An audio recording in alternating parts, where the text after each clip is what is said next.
Well, good day everyone in Lake Nona. If you are watching this video, you're probably wondering, why is it on YouTube? Why is it recorded? And why is it not live like we normally do? And let me tell you what, it's because I am with the new Superintendent of Orange County Public Schools, Dr. Maria Vazquez, and I wanted to make sure we got all the questions answered in a timely fashion. So Dr. Vazquez, thank you so much for joining me today. Oh my gosh, Kevin, it's my pleasure to be able to sit down and talk with you. We've known each other for so long, so this is a real treat. Yes, and so we met back in 2000, back when you were the principal at Windy Ridge Elementary School. Actually, it was K-8 school. Yes.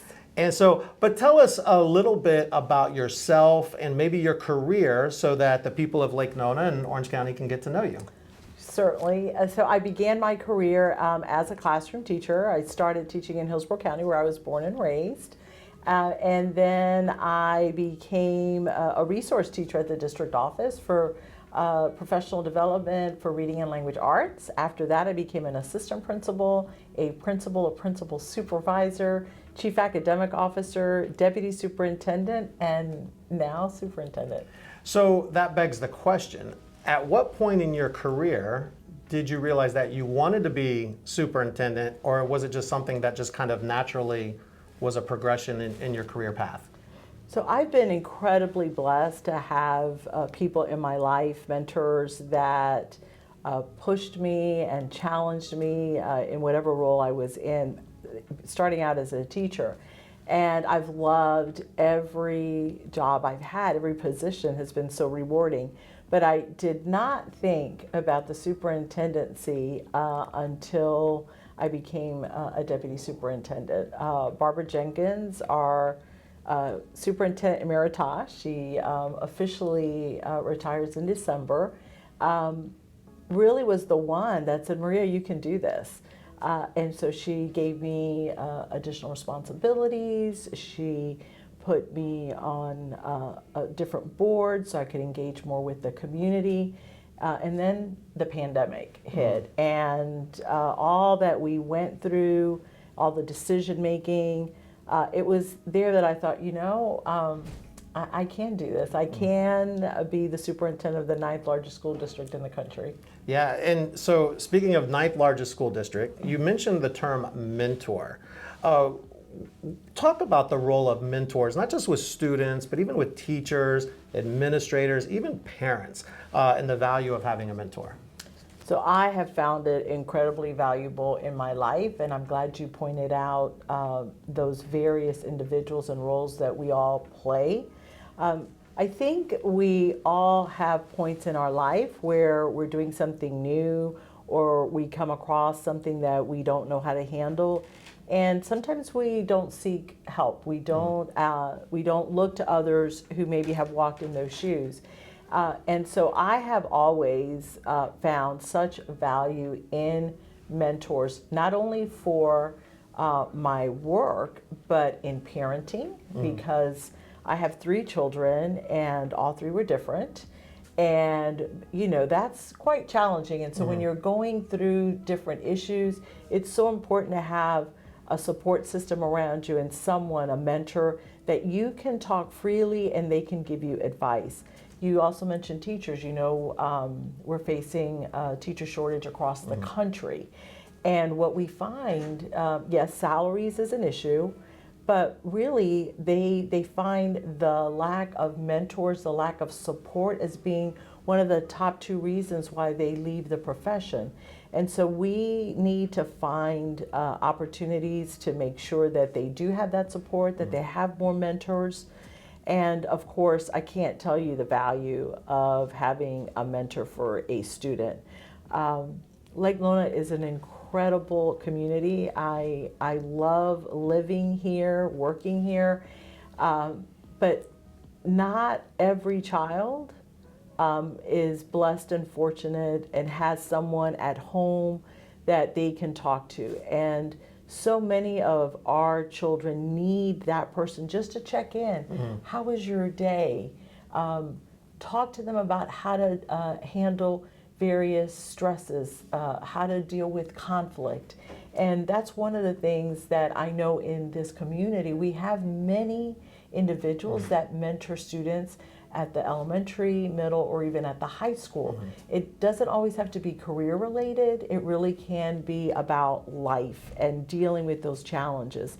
So I hope that any of your viewers that are looking for some way, to give back and continue to invest in our community, that they will reach out and see if they cannot be a mentor to one of our students. And one of the things we'll do is we'll actually put the link for mentorship and becoming an Additions partner in the comment section as well, so that if people want to do that, you'll know exactly where to go and how you can play a role in a student's life. Also, you mentioned the word community. You mentioned being out in the community. New role, you're the 9th largest school district in the country, over 200,000 students, 15,000 plus employees.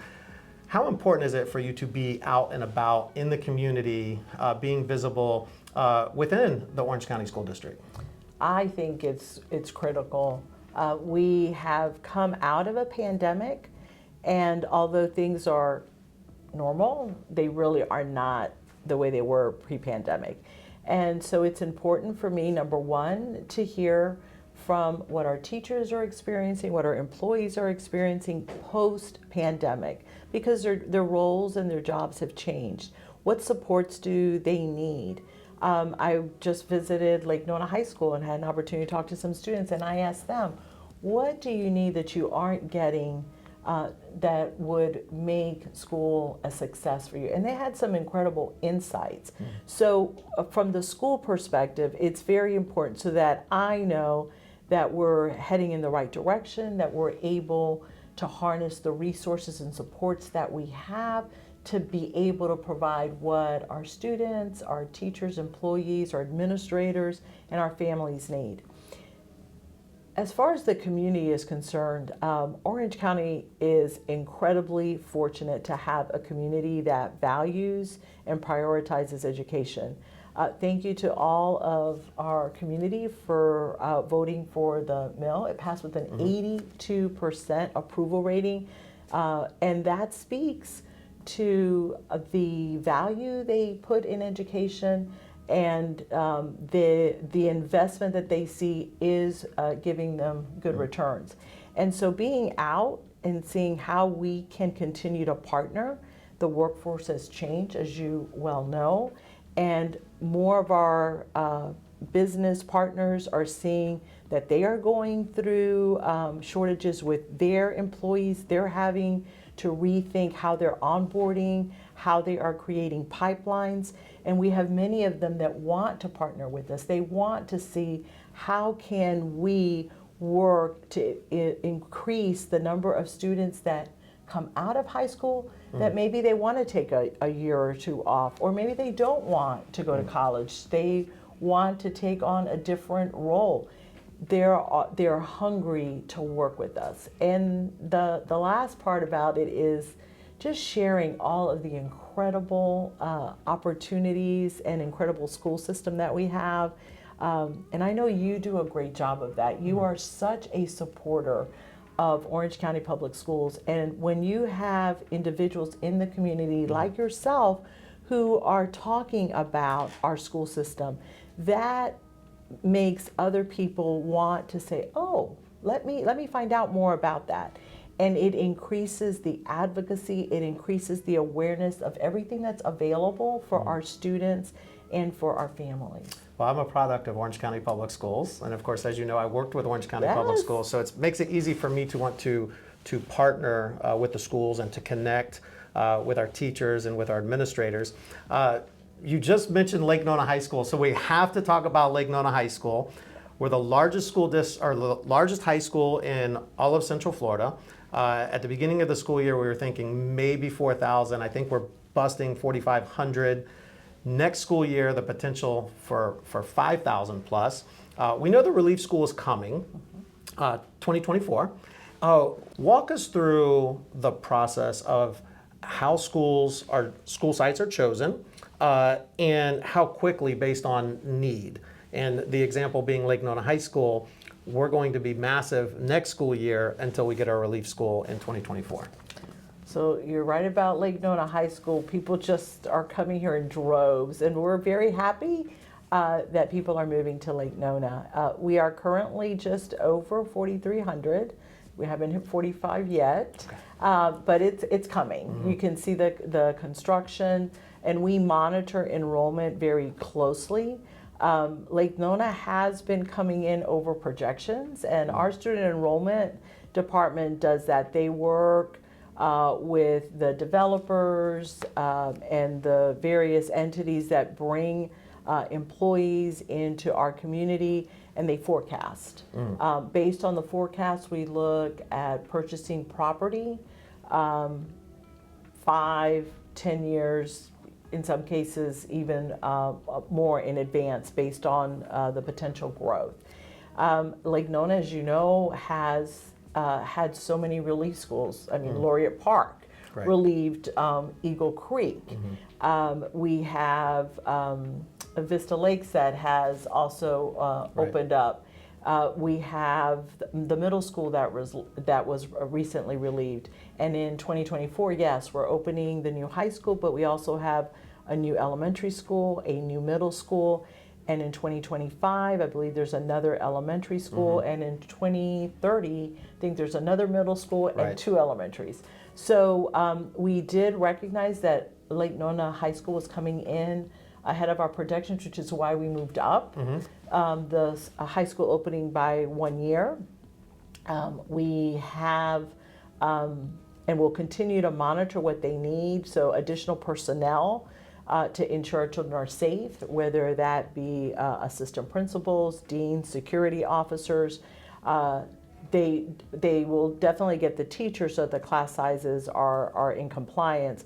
But even like a curriculum resource teacher or a CCT, because of the large number of second language learners that we have. And the good thing about it is not only from a safety perspective, but because that school's going to be relieved, now you have 2 individuals that may be able to work side by side, and when the new school comes, they know the community, the systems and processes that were in place, and that transition to the new school could be easier both for the students, the families, and the staff. So let's stay on new construction. What role does the developer have in regards to building schools or setting land aside? Many years ago, Beat Khalid, who developed Avalon Park, he built schools in advance because he didn't want the schools overcrowded. Is that a possibility within the Lake Nona community that Tavistock or other developers can build and then OCPS kind of pay back in the future, or is that something that's no longer viable? That is not something that we have tried. You mentioned Bayat, who did that out in the Avalon Park area. And I believe there was something similar, we did something a little similar where we had the middle school with the high school until there was enough enrollment in the Lake Nona Middle School was built. And that's happening out west, I believe with the Horizons West, where we have a high school and a middle school, and we're opening the middle school. So we look for creative ways to do that. The builder has, or the developer really has to be the one that's willing to put forth those dollars until the enrollment is there. And as you know, Florida has strict guidelines. Even if you know the projection is there, until the students arrive, we cannot build that new school. But I think the individuals that are moving to Florida, and specifically Central Florida, Lake Nona, know that there's so much here, and they see that we are building the new schools to relieve them. And they are patient, and they are engaged, and they are wanting to see everything they can do to support the schools while we're in those temporary overcrowded states. Yeah, and some quick math for everyone watching. Since May 2020, 8.9 million people have relocated from a different state. So that's California to New York, New York to Illinois. However, 28% of those 8.9 million people have come to Florida. And so school overcrowding is, of course, been a topic since I first became a teacher in 1996. And in Orlando, everyone wants to come to Orlando. We're literally minutes from North Osceola County, St. Cloud. They're experiencing the same issues as well. And of course, I know that they're working very diligently to build schools as well. Let's talk about teachers. As a community, what can we do to support our teachers? We have absolutely amazing teachers in our area, but what can we as the community members and parents do to support our teachers? So as you know, the pandemic was very difficult for everyone, but I believe we don't truly know the impact it's had on our teaching staff. Number one, they had to come, just like first responders. We didn't know anything about the virus, very little about the virus, a lot of fear, a lot of angst. Many of them having either small children or elderly family members living with them, individuals that had health issues, and yet they came and they taught. And not only did they teach face to face, but many of them had to do hybrid, the virtual as well as the face to face. And across the country, we've seen exodus of teachers after the pandemic. What I think we need to continue to focus on is salaries, and I think that lobbying and writing to legislators, letting them know we need to put more dollars aside so that teachers are paid more. Governor DeSantis did approve this past year dollars, but it went to beginning teachers. Right. And so what occurred is, because there weren't dollars to go all the way around, we had compression.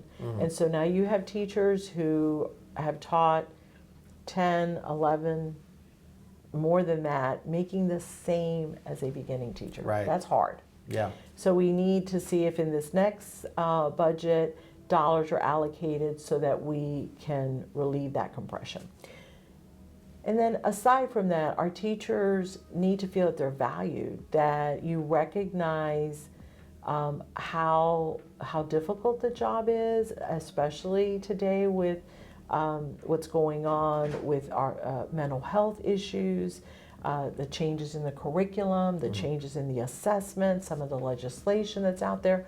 So I think that they need to know that they're appreciated, that they're valued. If you have a concern, go to the teachers. And what I've been telling principals is that we need to remember to lead with grace. We're all still dealing with impacts of the pandemic, and we all are human and can make mistakes. And so when we come to a point where we don't agree or there's an issue, if we could talk about it, see what resolutions we can come to, that goes a long way.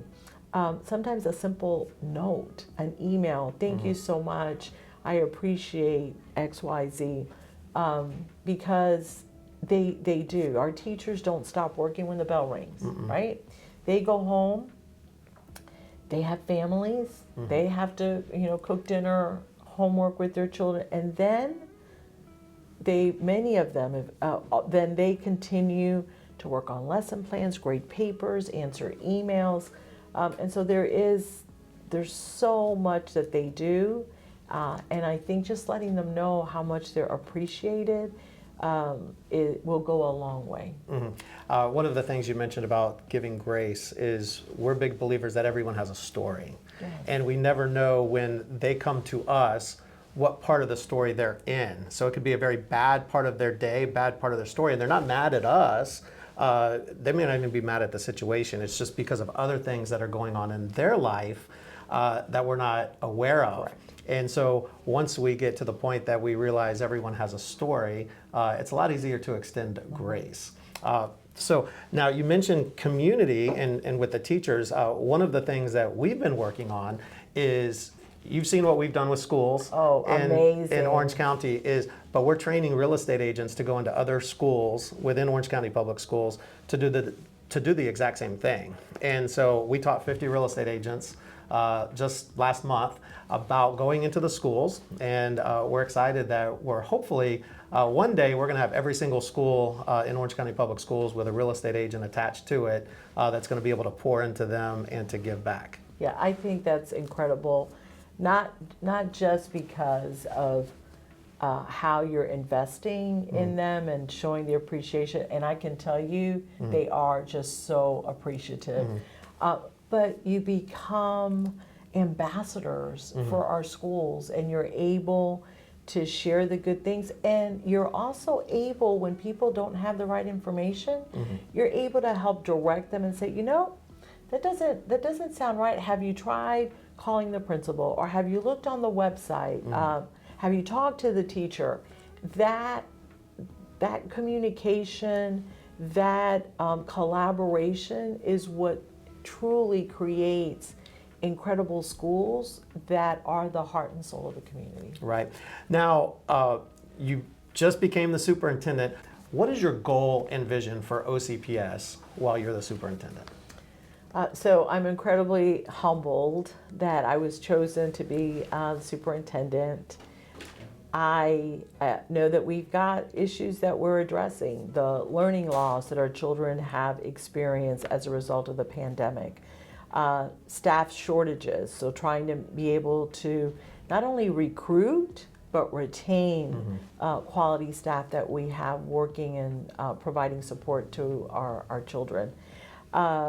We are also dealing with mental health issues. There are so many resources that we have poured into our schools.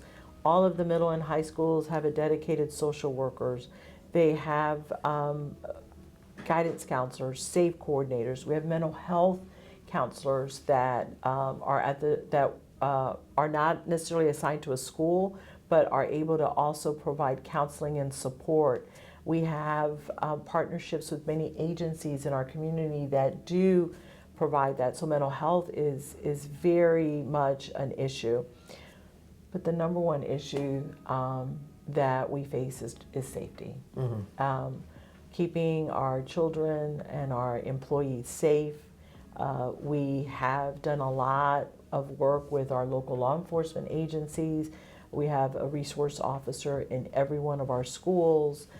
We have very tight protocols. Many of you, when you're visiting schools, you know you have to show your identification before you're buzzed in. But we still deal with threats. And I want parents out there to know that we take the threats very seriously. We continue to hear children say, I was joking, or it was a joke. The amount of resources that are spent when we are alerted of a possible threat. We had one Lake Nona last night. So now you have school personnel, police, who go to your home. There's nothing like a police officer knocking on your door at night or in the middle of the night because they're investigating a threat. And then you hear, well, it was a joke. It's not a joking matter. And so we really need for you to have those conversations with your children. Check the backpacks, check their phones. You know, they're young. They sometimes aren't always making the best choices and the best decisions. But it's going to take our entire community to keep our children safe. And that for me is my number one priority. Yeah, and for our parents watching, you have permission to go into your child's backpack and into their cell phone and to have conversations with them about this because, as you said, it's a viable threat, whether they're joking or not. And the last thing that I know I would want as a parent is OPD knocking on my door that my son did something dumb, and then at hindsight, I never talked to him about it to not do that. And so parents, let's make sure we're always talking to our kids about stuff like that because that can change the trajectory of their life. It absolutely can. But I am pleased that people are using the Fortify app to alert and let us know when you do hear of a threat. That is a system that automatically goes directly to law enforcement agency, our police and management system, as well as the school, and it alerts us, and then we go into the various protocols. So continue to use the Fortify app. We have phone numbers to call if you see something, say something. Again, it's going to take the community and the schools working together to keep our children safe. And I know that weighs heavy on my heart, and I know it weighs heavy on the hearts of parents who send their children to school every day. The worst day as a parent for me at Lake Nona High School was probably about 4 or 5 years ago. We were on a code red lockdown, and the good news is I was texting back and forth with OPD, but my son did not have his phone. He was ushered into another room and didn't have his phone. And even though everyone, from OPD was telling me everything was good, the fact that I did not hear from my son until after lunchtime, your heart just sinks and sinks and sinks each time. So those are the emotions as parents we don't want to experience. Yeah. So Dr. Vazquez, we know you're at the front end of your journey as superintendent for Orange County Public Schools, but one day you're going to say, it's time for me to step back and retire. When you get to that point and you look backwards from the day you became the new superintendent, what do you want your legacy to be? So that's a great question. I would want Orange County Public Schools to be the premier district where everyone wants to come and send their children.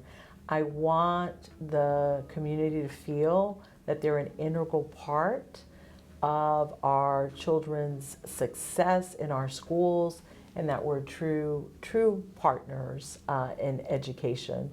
And I know we're on the right path to achieving that. Yeah, well, awesome. Well, thank you so much for joining me today. It's a pleasure. Thank you everyone out there for watching. And of course, if you have questions about Orange County Public Schools, we'll make sure we put the link in the comments box where you can connect with the Community Relations Department. You guys have an amazing day, and Dr. Vazquez, you as well. Thank you, Kevin. I really appreciate being able to talk with you this morning. Absolutely.